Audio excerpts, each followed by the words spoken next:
السلام علیکم ورحمۃ اللہ وبرکاتہ۔ ایک دو روز سے سوشل میڈیا پر ایک ویڈیو بڑی وائرل ہے جس میں غالباً سینٹ الیکشن 2018 کے حوالے سے ہارس ٹریڈنگ کے شواہد دکھائے جا رہے ہیں۔ موجودہ اور سابقہ ایم پی ایز اور جن میں کچھ موجودہ وزراء ہیں وہ باقاعدہ روپے اور پیسوں کے لین دین میں مصروف ہیں اور ہارس ٹریڈنگ ہو رہی ہے۔ ابھی سینٹ کا الیکشن 2021 میں بھی مارچ میں متوقع ہے اور یہی خطرات اور خدشات سامنے ہیں کہ اسی طرح کے لین دین اور ہارس ٹریڈنگ ایک دفعہ پھر شروع ہو جائے گی اور قیمتیں لگنی بلکہ شروع ہو گئی ہیں۔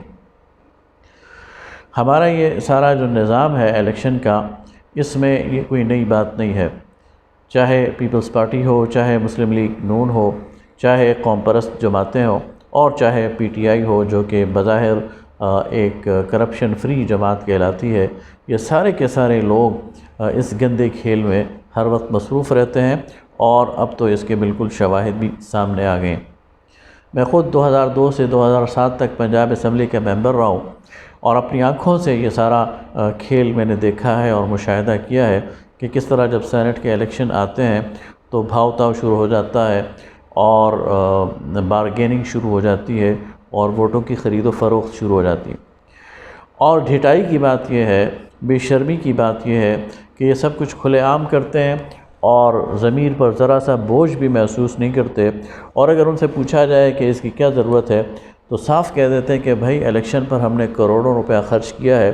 کروڑوں روپیہ خرچ کر کے ہم ایم پی ایم این اے بنے ہیں، تو اب ہم نے وہ جو خرچ کیا ہے اس کو سود سمیت ریٹرن کرنا ہے اور واپس لے کے آنا۔ گویا سیاست کے سارا کاروبار پاکستان کا یہ پیسے، دھن اور دولت کی بنیاد پر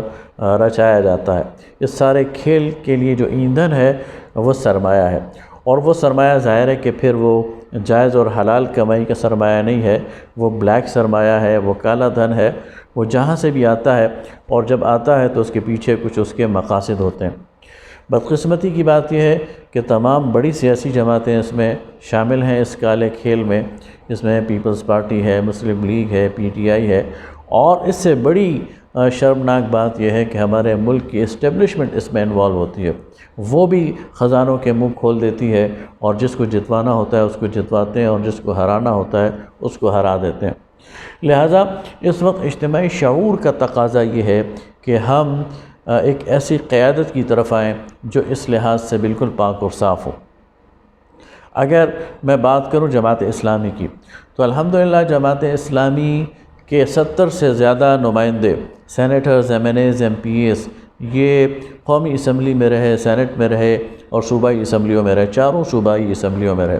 لیکن کسی ایک کے متعلق یہ نہیں کہا جا سکتا کہ اس نے اس گندے کھیل میں کوئی کردار ادا کیا ہو یا کوئی حصہ لیا ہو۔ میں لطیفے کے طور پر یہ بات کہہ دیتا ہوں کہ 2003 میں سینٹ کا الیکشن ہو رہا تھا اور ہر طرف منڈی لگی ہوئی تھی، بھاؤ تاؤ ہو رہا تھا،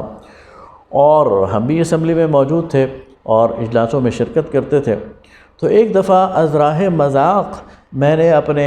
اس وقت جو ہمارے جماعت اسلامی کے رہنما تھے سید منور حسن، جو بعد میں جماعت اسلامی کے امیر بنے، تو میں نے ان سے کہا کہ منور صاحب ایک عجیب بات ہے کہ ہمیں کوئی پوچھتا ہی نہیں ہے، ہمیں کوئی دعوت ہی نہیں دیتا، کوئی ہمارے سامنے یہ بات ہی نہیں کرتا کہ ہمیں ووٹ دے دو۔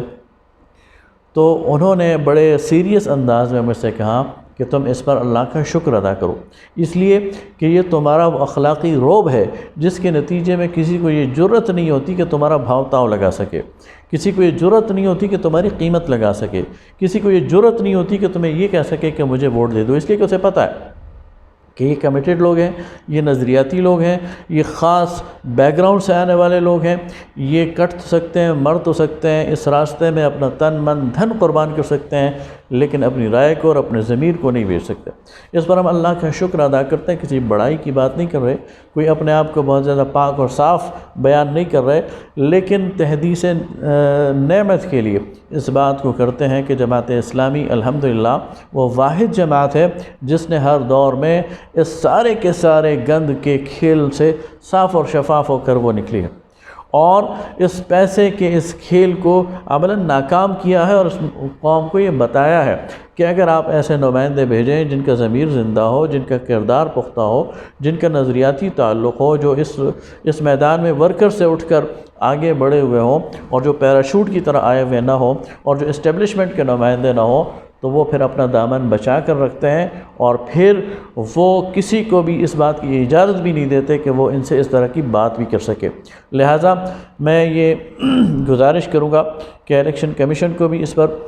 نوٹس لینا چاہیے، عدلیہ کو بھی اس پر نوٹس لینا چاہیے، سیاسی جماعتوں کو بھی وقت آ گیا ہے کہ آ کر بیٹھیں اور اس چیز کو ختم کرنے کی کوشش کریں، سرمایہ کے اس کھیل سے جان چھڑانے کی کوشش کریں، اور اس ملک میں حقیقی جمہوریت کی طرف پہلا قدم یہ ہوگا کہ ساری سیاسی جماعتیں آ کر توبہ طائب ہو جائیں، جو پچھلے انہوں نے کام کیے ہیں اس سے وہ باز آ جائیں، اور اس ملک کو ایک جانون قیادت دینے کی کوشش کریں۔ اور قوم کو بھی یہ بتانا چاہتا ہوں کہ ان کے پاس ایک آپشن موجود ہے، دیر یا کچھ دیر بعد یا جلدی، جتنی جلدی انہیں احساس ہوگا کہ اس آپشن کو استعمال کیا جائے یہ ان کے لیے بہتر ہے، اور جتنا دیر وہ کریں گے تو وہ اپنا بھی نقصان کریں گے، اس ملک کا بھی نقصان کریں گے۔ بہت شکریہ، وآخر دعوانا الحمدللہ رب العالمین۔